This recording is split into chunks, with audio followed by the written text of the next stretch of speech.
नमस्कार, मैं हूं आपके साथ आशीष शुक्ला। स्वागत है आपका हमारी खास पेशकश मिडिल ईस्ट में जॉन की। आपकी जानकारी के लिहाज से बता दें कि साल भर पहले फिलिस्तीनी आतंकी संगठन हमास के हमले के साथ इजराइल की उससे लड़ाई शुरू हुई।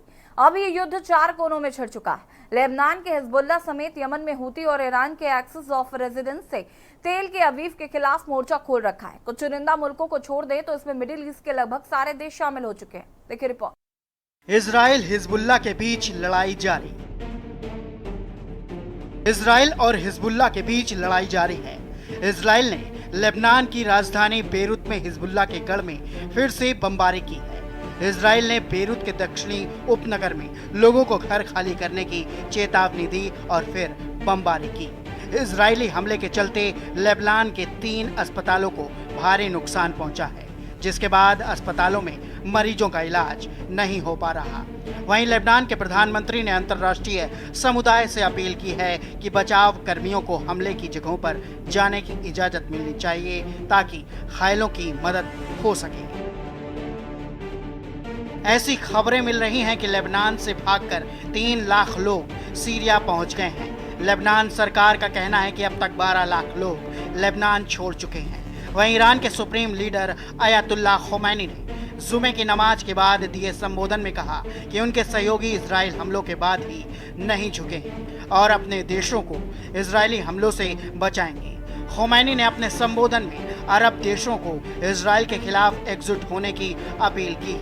वहीं इजरायली सेना ने दावा किया है कि उन्होंने लेबनान में हिजबुल्लाह के 2000 से ज्यादा ठिकानों को निशाना बनाया है और 250 हिजबुल्लाह लड़ाकों को ढेर कर दिया है। इसमें दर्जन भर हिजबुल्लाह के शीर्ष कमांडर शामिल हैं। उधर इजरायली हमले में मारे गए हिजबुल्लाह के पूर्व चीफ हसन नसरल्लाह को शुक्रवार को एक गुप्त स्थान पर दफनाया गया। इजरायली हमले के डर से नसरल्लाह को गुप्त स्थान पर दफनाया गया है।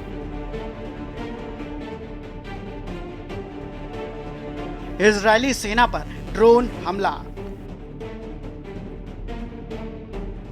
बता दें कि ईरान समर्थित लड़ाकू गुटों ने गुरुवार को इराक से इजरायली सेना पर ड्रोन से हमला किया। इस ड्रोन हमले में इजरायल के 2 सैनिक मारे गए, वहीं 24 अन्य घायल हुए हैं। आईडीएफ के अनुसार 2 ड्रोन्स थे जिन पर विस्फोटक लदा था। एक ड्रोन को इजरायली सैनिकों द्वारा तबाह कर दिया गया और दूसरा गोलन हाइट्स पर इजरायली सेना के बेस के पास फटा, जिसकी चपेट में इजरायली सैनिक आ गए। हमास की लड़ाकू ब्रिगेड अल कसाम के कमांडर सईद अतल्लाह की इजरायली हमले में मौत हो गई। इजरायली सेना ने उत्तरी लेबनान के शहर त्रिपोली में फिलिस्तीनी शरणार्थियों कैंप पर हमला किया, जिसमें असदुल्लाह और उनके परिवार के 3 सदस्यों की मौत हो गई।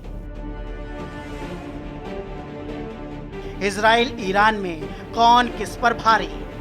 अमेरिका और ब्रिटेन पूरी तरीके से इजराइल का समर्थन कर रहे हैं।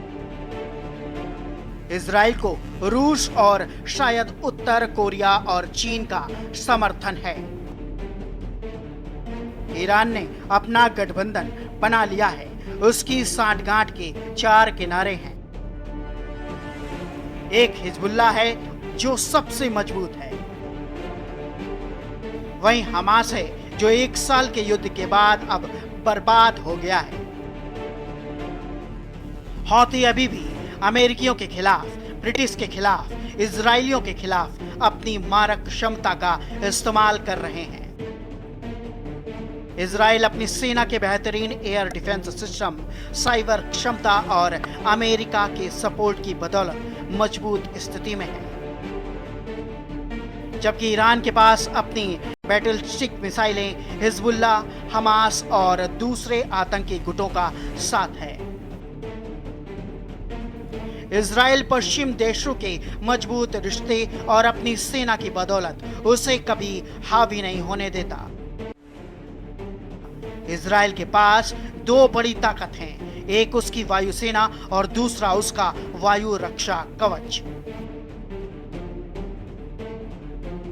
इजराइल और ईरान के बीच जंग जारी है। ईरान ने इजराइल पर मिसाइल दागने के बाद तनाव बढ़ चुका है। इजराइल ईरान के बीच बढ़े इस तनाव का सबसे ज्यादा असर मिडिल ईस्ट के देशों में देखा जा रहा है, जहां स्थिति गंभीर बनी हुई है।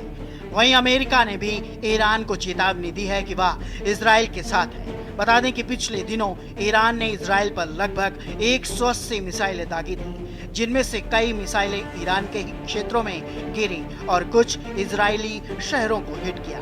वहीं कुछ को हवा में ही मार गिराया गया, जिसमें सबसे बड़ी भूमिका इजराइल के रक्षा कवच कहे जाने वाले आयरन डोम की रही। संघर्ष लंबे समय की दुश्मनी का नतीजा। ये संघर्ष लंबे समय से चली आ रही दुश्मनी का नतीजा है। ईरान हिजबुल्लाह और हमास जैसे आतंकी गुटों के साथ खड़ा है और इजराइल इन गुटों को लगातार कड़ा जवाब दे रहा है। दोनों देशों का इस इलाके में बड़ा असर है।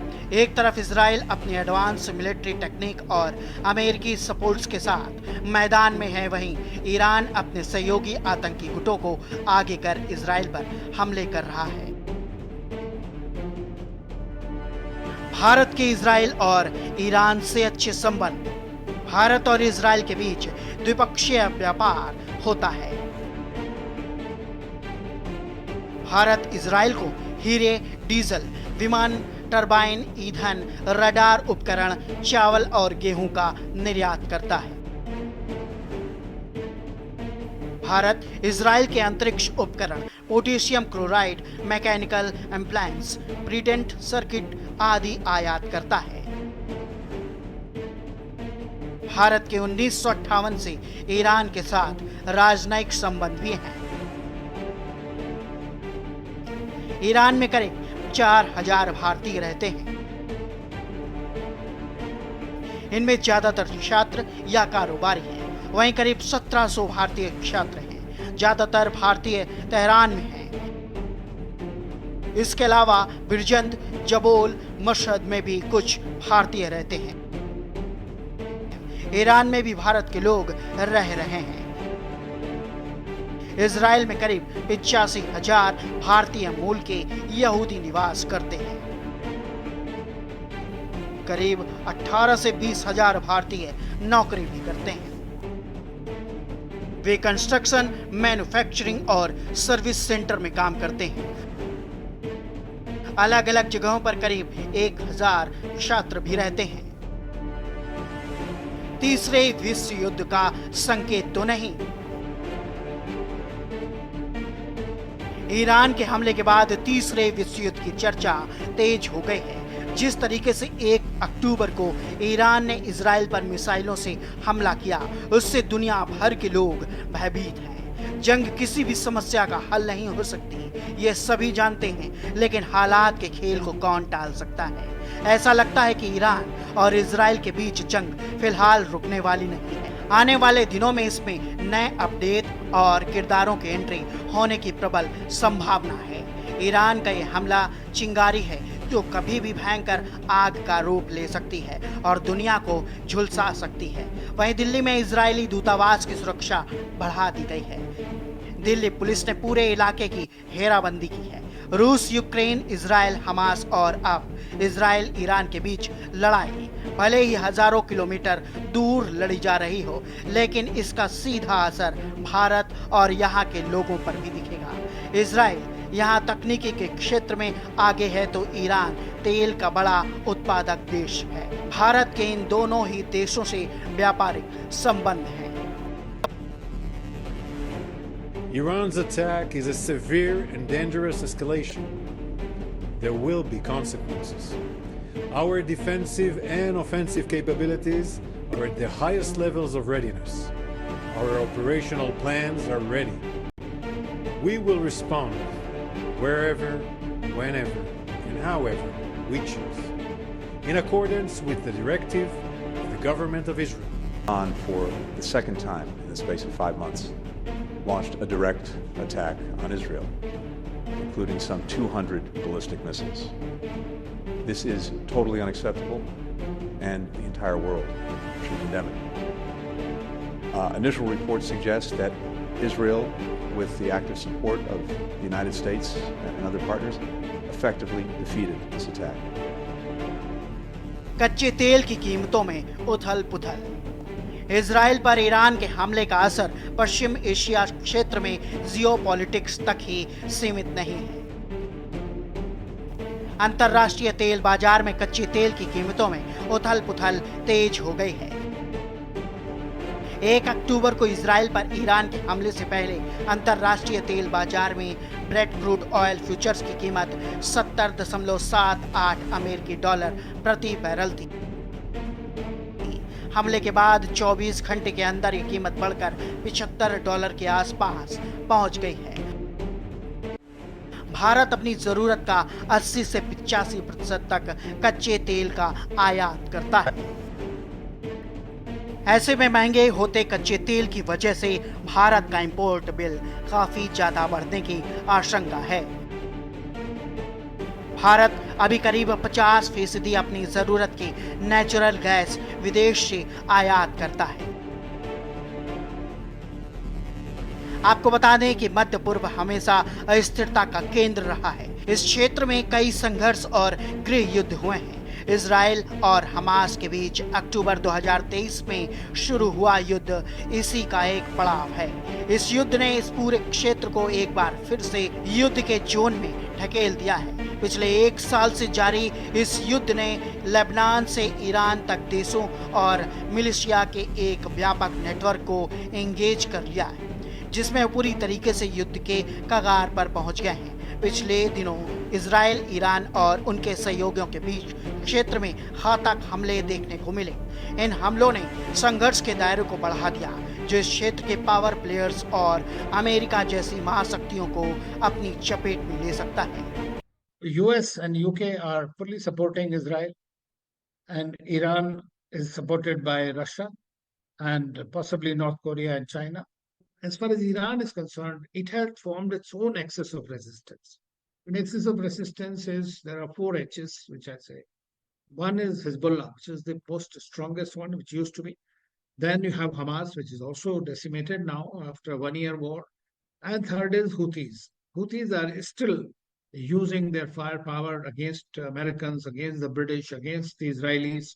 I would say that Israel has asymmetric, advantage over Iran in 2 very specific areas. One is its air force, and second it is air defense.